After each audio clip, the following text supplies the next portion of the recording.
कबीर साहब बड़ी विचित्र परिस्थिति में कहे हैं, तुम लोग रोज सुनाते हैं, गुरु से लगन कठिन मेरे भाई, लगन लगे बिन काज न सरे, जीव पर लय हो जाए। लगन बड़ा कठिन है। यदि लगन कठिन नहीं होता तो सब लोग बुद्धत्व को प्राप्त कर जाते, सब लोग ज्ञान को प्राप्त कर ले जाते। मैं कई बार वर्णन किया हूं, एक होता है साधन सिद्ध, तो साधन सिद्ध वाले के लिए बड़ी लगन चाहिए। 24 घंटा गुरुमुख के तरफ रहता है, गुरुमुख चंद्रमा शीश नयन चकोर, आठों पहर निरखत रहे गुरुमूर्तन की ओर, आठों पहर निरखता रहता है, देखते रहता है, देखते रहता है। देखने का मतलब लगा रहता है उसके, सोचा नहीं कार्य में परिणित कर दिया।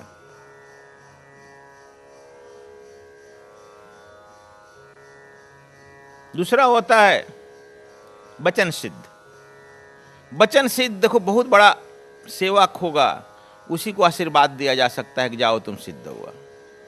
जबरदस्ती हो नहीं सकता है, असंभव है। नहीं तो मार पीट करके थप्पड़न मार करके बाबा लोग से तू आशीर्वाद ले लेता, ले सकता था ना, यह भी संभव नहीं। तीसरा होता है वंश सिद्ध। वंश सिद्ध भी वही होता है जो गर्भ से ही पालित होता है।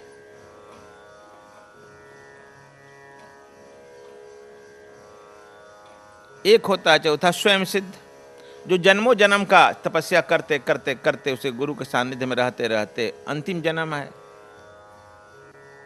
उसका यह अंतिम जन्म बहाना है, उसको हम लोग कहते हैं स्वयं सिद्ध, सिद्ध हो गया।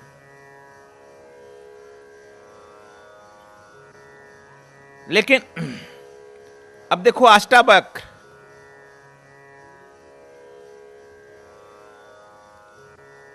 वंश सिद्ध है, इसको शिष्य जो मिला है वह भी वंश सिद्ध है। अष्टावक्र गर्भ से ही सिद्ध होकर निकला है। जनक भी पिता का शरीर से ही निकला है ना, इसलिए वो जनक है। राम के समय में जो जनक था शिरध्वज जनक है, जनक उपाधि है, यह भी सिद्ध है। इसलिए सिद्धों की जब एक क्षण भी मिलट हो जाती है तो वह सिद्धत्व को पकड़ लेता है। पारस से जब लोहा मिलनेगा तो वह तुरंत सोना बन जाएगा। लेकिन लोहा खदान में यदि वही पड़ा रहता है, मिट्टी तो लोहा नहीं ना होता है। लोहा बनने के लिए उसकी चिमनी से, भट्टी से बड़ा गलना पड़ता है, जलना पड़ता है, तब होता है। और बहुत साधुओं के पहुंचे पहुंचे महात्माओं के साथ में भी रह करके एक सिद्ध थे, बहुत साधन सिद्ध थे। नाम हम बताए होंगे तुम लोगों से। अरुणाचल पर्वत पर रहते थे महर्षि रमण। महर्षि रमण का प्रधान शिष्य, महर्षि रमण ब्रह्मचारी ही थे, प्रधान शिष्य। 12 वर्ष रहने के बाद वह चला गया मंदिर, बद्रीनाथ का पुजारी बन गया। तुम जानते हो कि गौशाला की उद्घोषणा कर दिया कि कुछ नहीं जानते हैं महावीर, समझ गया। और वह जाकर पुजारी बन गया, मंदिर की पूजा करने लगा। जिसको साक्षात इस पृथ्वी का महर्षि रमण को शंकर का अवतार कहा गया था। 1950 में शरीर छोड़े और उसके यहाँ 12-14 साल रहा हुआ प्रधान शिष्य यह उद्घोषणा कर दिया कि महर्षि रमण कुछ नहीं जानते। एक क्षण के लिए एक विदेशी यात्री आया इंग्लैंड का और भारत में खोज कर साधुओं से लौट रहा था। कहा कि यहाँ पर हम सुने एक बड़े साधु हैं, लेकिन यहाँ मुर्दों की टोली मिल रही है। मैं भी 5-7 साल भारत में घूमा, एक आदमी जीवंत नहीं दिखाई पड़ा। भारत को आध्यात्मिक देश कहते हैं, यहाँ तो मुर्दे बोलते हैं, शास्त्र बोलते हैं, वेद पुराते हैं, रामायण बोलते हैं, वेद बोलते हैं। अब मुर्दों का मुर्दा सुनने के आदि है ना, तुम लोग भी सुनता है वही बड़ा अच्छा लगता है, मुर्दों की बात मुर्दे सुनते हैं। यदि तुम्हें जीवंतता रहेगी तब तो जीवंतता की बात सुनेगा। वह आदमी जब हवाई फिर समुद्र के जहाज पर चढ़ रहा था, 50 की घटना है, कोई कहा कि नहीं एक आदमी है यहाँ। कौन? तो महर्षि रमण। कहाँ? अरुणाचल पर्वत पर, तिरुवनंतपुरम, मद्रास। वह आदमी गया महर्षि रमण से प्रणाम किया और प्रणाम करके केवल महर्षि रमण से पूछा कि महर्षि हम आपसे एक दो बात प्रश्न करना चाहते हैं। महर्षि रमण हाँ ना में उत्तर देते थे। पूछा कि महर्षि रमण आप कौन हो? आप लोग तो नहीं पूछता है।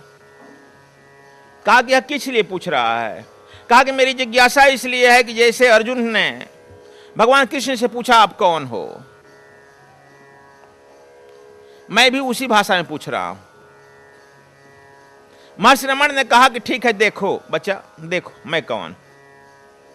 महर्षि रमण देखा कि बैठा है महर्षि रमण, लंगोटीधारी बैठे हैं। 2 मिनट में देख रहा है कि महर्षि रमण का वह जो है पिक्चर डिसअपियर्ड हो रहा है और भगवान शंकर का रूप आ गया। 2 मिनट के बाद देखता है कि भगवान शंकर का भी फोटो डिसअपियर्ड हो रहा है धीरे धीरे, और एक निर्गुण निराकार शिवलिंग बन गया जिसे ओम की ध्वनि निकल रही है, ज्योतिर्लिंग जिसको कहते हो। पुनः देख रहा है कि ज्योतिर्लिंग समाप्त हो गई, महर्षि रमण बैठे हैं। वह व्यक्ति अंग्रेज था या नहीं जानता था। कहा कि हम 3 रूपों को देखे महाराज, आखिर ऐसा क्यों? कहा कि अभी महर्षि रमण आया है, बस रमण। यह जब शरीर छोड़ता है कुछ काम करना होता तो शंकर का रूप है, और शंकर का रूप भी जब छोड़ दिया तो वह ज्योतिर्लिंग है।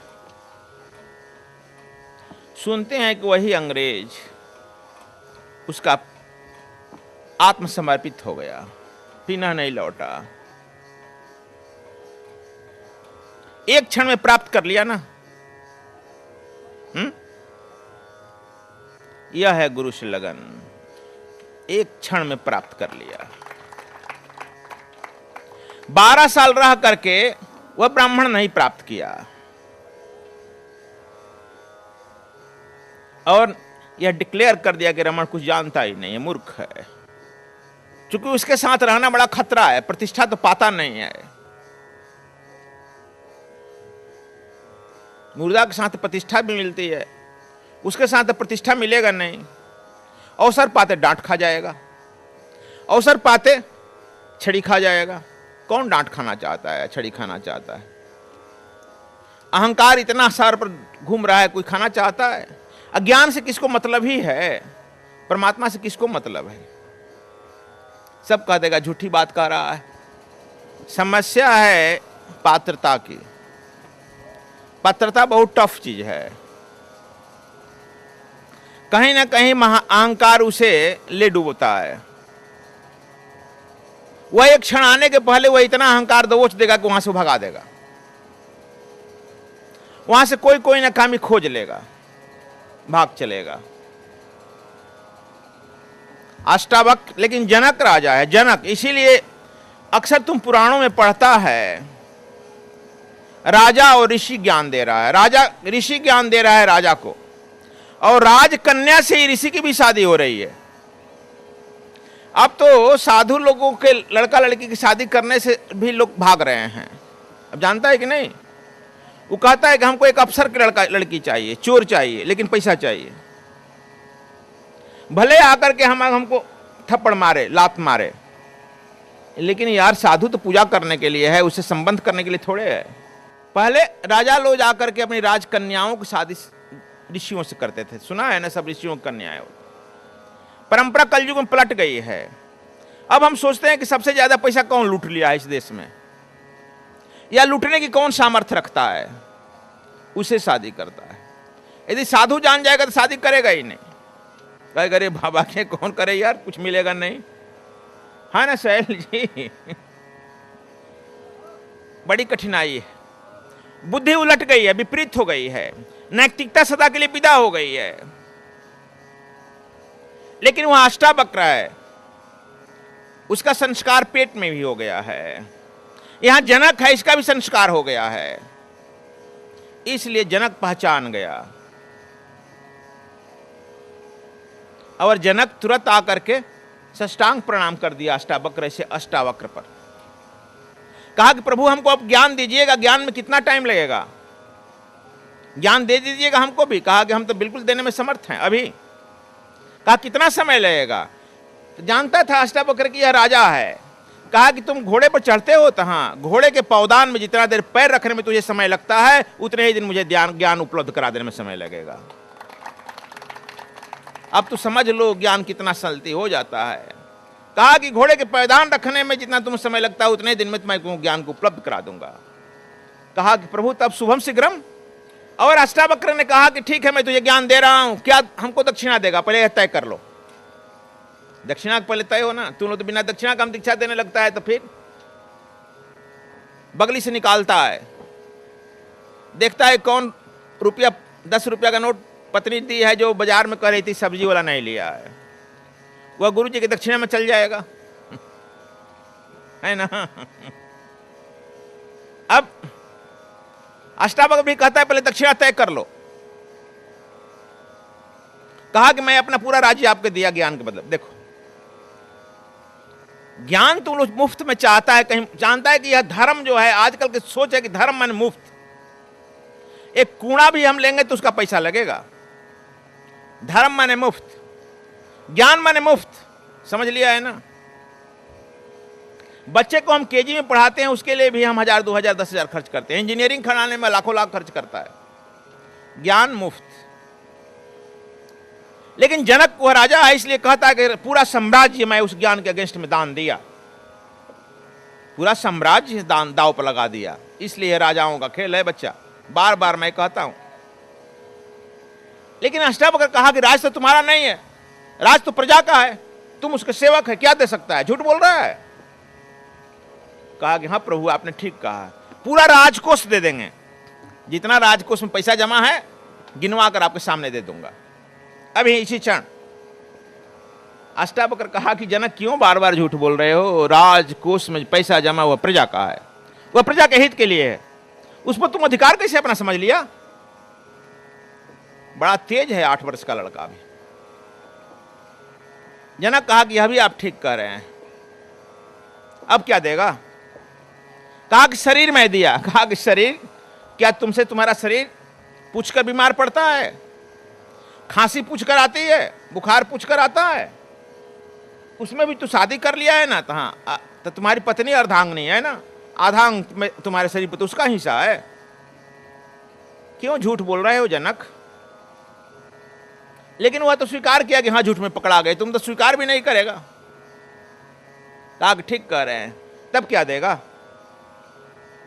तय कर जिसमें तुम्हारा अधिकार है। कहा कि मुझे समझ में नहीं आ रहा है। कहा कि मैं बता दूं? कहा कि हाँ, तू अपना मन हमको दे दो।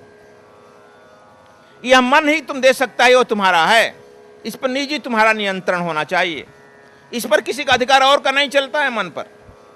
यदि तू मन समर्पित कर देता है मुझे, तब मुझे 2 मिनट के अंदर तुझे बुद्धत्व को उपलब्ध करा दूंगा, ज्ञान को उपलब्ध करा दूंगा। यह बहुत टफ काम है, यह राजा ही कर सकता है। इतने हम अहंकार से भरे हैं कि मन समर्पित होगा,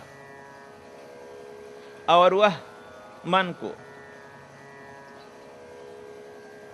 जनक इतना तो जानता था, जोगी था, सिद्ध था, विदेह था, और वह मन समर्पित कर दिया कि आज से मेरा मन आपके सानिध्य में है, आपके आर्डर पर है। कहा कि ठीक है, जब मन मेरा हुआ तो इस राज का मालिक मैं हुआ ना।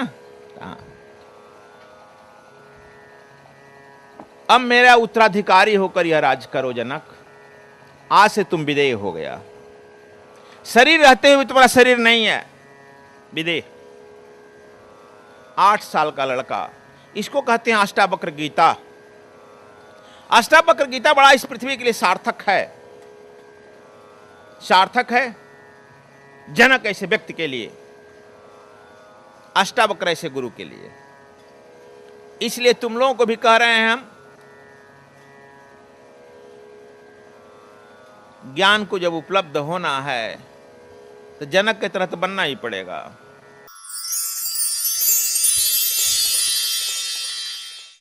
आचार्य पूनम है, मैं दिल्ली से हूँ।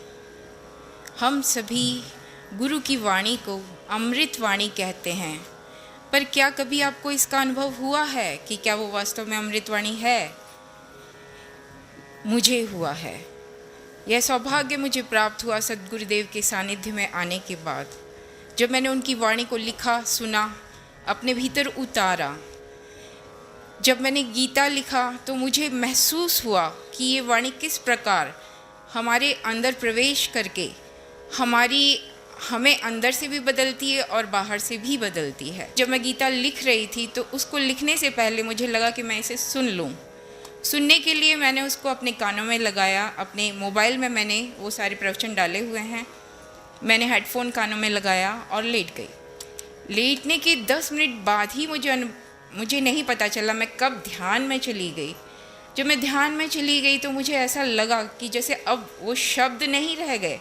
गुरुजी जो बोल रहे थे, जो वचन मैं सुन रही थी, जिनका ज्ञान मैं ग्रहण कर रही थी, जो मेरे बुद्धि की जटिलताओं को दूर कर रहे थे, जो तत्व ज्ञान मुझे प्रदान कर रहे थे, जो पहले बुद्धि के स्तर पर मुझे एक एक्सरे मशीन की तरह अपने आप को देखने की क्षमता दे रहे थे, मुझे एक पारदर्शी अपने अंदर का प्रतिबिंब दिखा रहे थे, वो आज उनका अनोखा ही स्वरूप है। आज वो शब्द बिल्कुल इस तरह से मेरे अंदर प्रवेश कर रहे हैं जैसे अमृत हमारे भीतर प्रवेश कर रहा हो। अब शब्द नहीं, वो ध्वनि केवल अमृत बन गई थी। मुझे एक शब्द नहीं सुनाई दिया, वो क्या कह रहे हैं मैंने नहीं सुना। मैंने केवल अमृत जैसी ऊर्जा अपने अंदर महसूस की, इतनी गहराई से महसूस की कि मैं कब उसमें खो गई पता ही नहीं चला। और 2 मिनट में ही गुरुजी का फ़ोन आ गया, तू कहाँ है? वो गुरुजी मैं तो आप ही के लोग में पहुँच गई, मुझे नहीं पता। तो ये इस तरह के अनुभव, ये अमृत वाणी ही है और ये केवल एक समय के सद्गुरु की ही हो सकती है और आम व्यक्ति की ऐसी वाणी नहीं हो सकती कि बुद्धि के तल पर वो आपके सारे तालों को खोल दे और हृदय के तल पर आपको आत्मा परमात्मा की गहराइयों तक ले जाए, वो निर्झर दे दे, वो अमृत दे दे जिसे आप पाने के लिए ललायित हैं। ये प्रभाव केवल एक सद्गुरु की, एक समय के सद्गुरु की वाणी का ही हो सकता है और आप सभी परम सौभाग्यशाली हैं कि आपको ऐसे ही समय के सद्गुरु का सानिध्य मिला है, उनकी सुरक्षा मिली है, संरक्षा मिली है, निर्देशन मिला है। अगर उस जीवंत ऊर्जा का एक भी भाग आप अपने साथ ले जाते हैं तो ये आपके जन्मों जन्म के पापों को तार देता है, आपको मुक्ति दिला सकता है। इतनी इनके अंदर क्षमता है केवल शब्दों में, सिर्फ और सिर्फ अमृत वाणी में। तो संपूर्ण गुरु में मेरे कितनी क्षमता होगी, अब आप सोच लीजिए। जय गुरुदेव। सद्गुरु स्वामी कृष्णायन जी महाराज का महाराष्ट्र कार्यक्रम 24 दिसंबर से 28 दिसंबर 2014 तक अम्बा देवी कीर्तन सभागृह अमरावती में किया जा रहा है। महाराष्ट्र में ब्रह्म दीक्षा कार्यक्रम 27 और 28 दिसंबर 2014 को आयोजित किया जाएगा। पंजीकरण एवं अन्य जानकारी के लिए संपर्क करें आचार्य सुनील, मुंबई 09969225422। नरेंद्र बडनखे, अमरावती 073855120228। राजू भोजने, अकोला 09420839483। काशीनाथ बोत्रे, नासिक 0253253433।